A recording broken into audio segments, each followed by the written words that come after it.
மாணவி வன்கொடுமை செய்யப்பட்ட விவகாரம் தொடர்பான அறிக்கை சீலிடப்பட்ட கவரில் உயர்நீதிமன்றத்தில் தாக்கல் செய்யப்பட்டது. தொடர்ந்து இது தொடர்பான விசாரணையும் நடைபெற்று வருகிறது.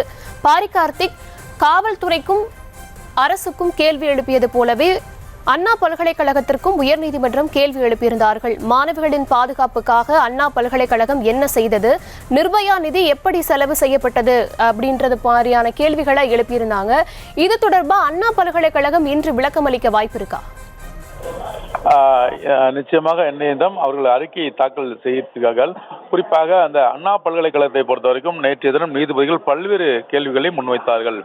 ஆயிரக்கணக்கான மாணவிகள் தங்கி படிக்கும் ஒரு பல்கலைக்கழகத்தில் மாணவிகள் படிப்பதற்கு எந்த மாதிரியான பாதுகாப்பு ஏற்பாடுகள் செய்யப்பட்டிருக்கின்றன, அங்கு வெளிநபர்கள் யாரேனும் உள்ளே வர முடியுமா, அப்படி இருக்கும் பொழுது எப்படி உள்ளே வந்தார்கள், வெளியிலிருந்து உள்ளேவர்களுக்கு எந்த அளவுக்கு நீங்கள் சோதனை செய்வீர்கள், மேலும் தொடர்ச்சியாக யாரும் எளிதில் வர முடியாத ஒரு இடத்தில் ஒரு தனிநபர் எப்படி உள்ளே வந்தார் உள்ளிட்ட பல்வேறு கேள்விகளை வைத்தார்கள். மேலும் இந்த சிசிடிவி கேமராக்கள் பொறுத்த வரைக்கும் அண்ணா பல்கலைக்கழகத்தில் ஒரு சில இடங்களில் பழுதாகி இருப்பதாக தகவல் வருகிறது என்று அது குறித்தும் கேள்விகள் கேட்டார்கள். ஆயிரக்கணக்கான மாணவிகள் படிக்கக்கூடிய ஒரு முக்கியமான பல்கலைக்கழகத்தில் எந்த அளவுக்கு பெண்களுக்கு பாதுகாப்பு ஏற்பாடுகள் செய்யப்பட்டிருக்கின்றன, ஏனென்றால் அவர்களுக்கு ஆயிரக்கணக்கான பேர் அங்கே தங்கி விடுதியில் படிக்கும் மாணவிகள்.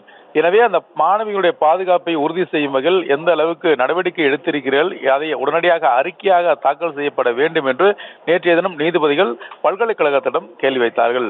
காவல்துறை, அரசு என பல்கலைக்கழகம் இந்த 3 பேருக்கும் பல்வேறு கேள்விகளை நேற்றைய தினம் நீதிபதிகள் கேட்ட நிலையில் அதற்காக அறிக்கைகள் தற்போது தயார் செய்யப்பட்டு அதையும் தற்போது கொடுத்து வருகிறார்கள். தொடர்ச்சியாக இந்த அண்ணா யூனிவர்சிட்டியை பொறுத்த வரைக்கும் மாணவிகளுடைய பாதுகாப்புக்கு எடுத்தப்பட்ட நடவடிக்கை, அதே போல இந்த நிர்பயா நிதியானது எவ்வாறு செலவிடப்பட்டு வருகிறது என்பது குறித்தும் கேள்வி கேட்டிருக்கிறார்கள். அந்த கேள்வியை அறிக்கையாக தாக்கல் செய்யப்பட வேண்டும் என்றும் நேற்றைய தினமே அண்ணா பல்கலைக்கழகத்துக்கு நீதிமன்றம் அறிவுறுத்தியிருந்தது.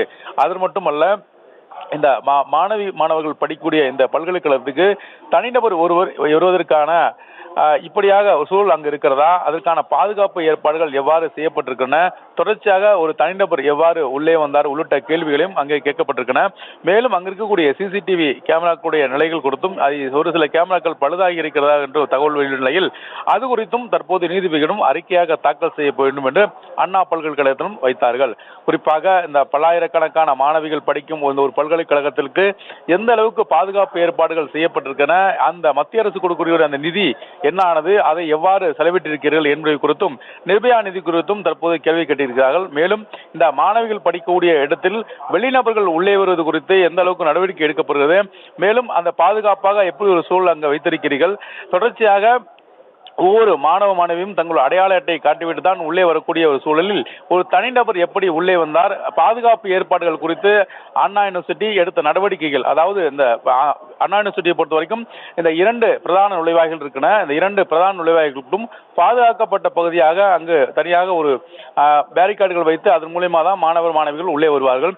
எனவே இந்த 3வது மனிதர் எப்படி உள்ளே வந்தார், ஏற்பாடு செய்யப்பட்டிருக்கக்கூடிய இந்த காவல்கள் குறித்தும் அதே போல காவலர்கள் குறித்தும் அறிக்கை தாக்கல் செய்யப்பட வேண்டும் என்றும், எத்தனை காவலர்கள் அந்த பணியின் போது ஈடுபட்டு இருந்தார்கள், ஏனென்றால் தனியார் பாதுகாவலர்கள் நிறைய பேர் அண்ணா யூனிவர்சிட்டியை பொறுத்த வரைக்கும் பாதுகாப்பு ஏற்பாட்டுக்காக வைக்கப்பட்டிருக்கிறார்கள்.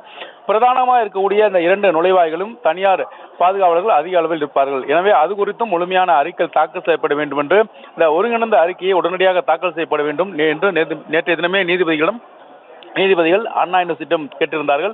இன்றைய தினம் இந்த அறிக்கையானது தாக்கல் செய்யப்பட்டிருக்கிறது. இந்த மாணவிகள் பாதுகாப்பில் அண்ணா யூனிவர்சிட்டி எடுத்த நடவடிக்கை என்ற அடிப்படையில் அந்த அறிக்கையும் இன்றைய தினம் தாக்கல் செய்யப்பட்டிருக்கிறது.